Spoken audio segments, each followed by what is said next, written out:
A report just released by the American Cancer Society reveals more and more people are living longer after a cancer diagnosis. Joining us now to break down the study, Dr. Thomas Buchholz, Medical Director of Scripps Cancer Center. Good morning, Doctor, and thank you for being here. Good morning. So tell us more. Why are people living longer, even if they get cancer? What exciting news, though. For the first time, we're seeing 5-year survival rates for cancer patients now reaching 70%. That's amazing. And this reflects advances in early detection, public education about things like smoking and other modifiable risk factors that we could do.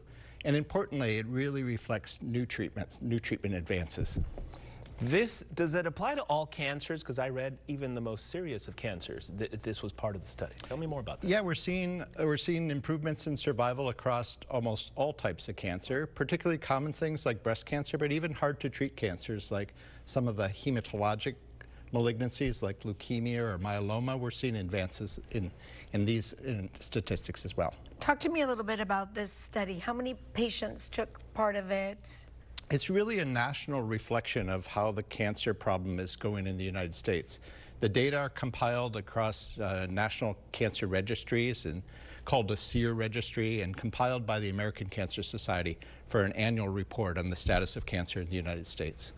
A lot of these studies are so in-depth and so kind of in the weeds, if you will, but the report mentions cases are rising for certain types of cancer. So when you hear like, well, people are surviving longer, but then there are more cases. Explain how that kind of works out. Yeah, cancer continues to be a major problem in the United States, with now over 2 million patients are going to be diagnosed with this disease. Wow. And as you know, it's a very emotional and hard disease for patients, so the improved outcomes lead to every reason to be hopeful if confronted with the disease.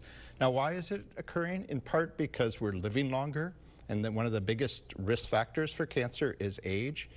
But there are other modifiable risk factors, things like obesity and lack of exercise, that we could take active roles and help prevent. I applaud the United States for its efforts to decrease tobacco, which continues to be the #1 carcinogen.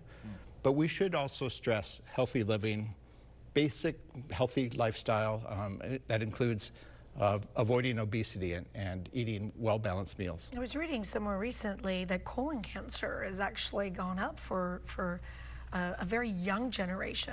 Exactly. Both colon cancer and breast cancer we're seeing more commonly in younger generations. And why that is probably reflects changes in our lifestyle.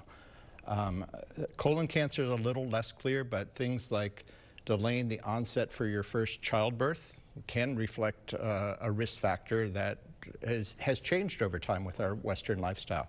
I think, again, diet and obesity help to decrease some risks like pancreatic cancer and perhaps colorectal cancer.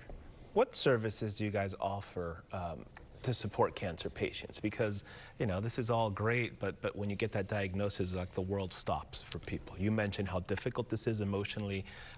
So what kind of services do you guys offer when this happens? Yeah, at Scripps Cancer Center, we offer the whole continuum from things like prevention programs and early detection.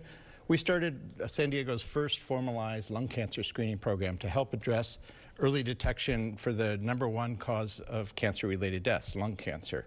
But in addition, we provide multidisciplinary treatment care. Where you get your treatment really does matter, and it's important to have coordination of expertise and access to these new therapies. And finally, also we provide what you're referring to, Raul, is these patient support services, where in addition to the doctors, things like social workers, genetic counselors, nutritionists, chaplains, it really takes a holistic approach to give cancer patients their best outcomes. Wasn't one of the questions on the list, but I'm just curious, just given everything that you know, do you think in our lifetime we're going to find a cure to cancer? Well, we're certainly making progress, right? The cancer survival rates when I started were near 50%, and now we're at 70%, and we continue to see advances. I think one of the really exciting advances is immunotherapy, where we're activating our own immune system to fight the cancer. So rather than drugs that treat the cancer, we're having drugs now that treat our own immune system. Yeah.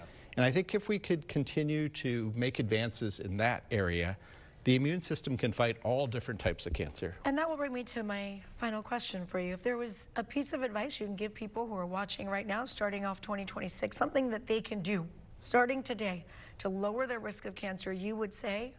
Don't smoke, number one.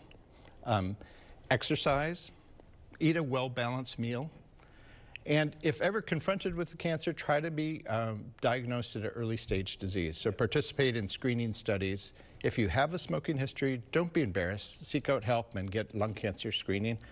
Obviously, cervical cancer screening, sun protection, another important thing, but seeing a dermatologist too to help diagnose. It almost sounds like a cliche, don't smoke, exercise, eat right, but there's a reason we keep saying that over and over. It works. Because it works. Dr. Thomas Buchholz, Medical Director, Scripps Cancer Center, we thank you for the work you do. Thank you. Thank you.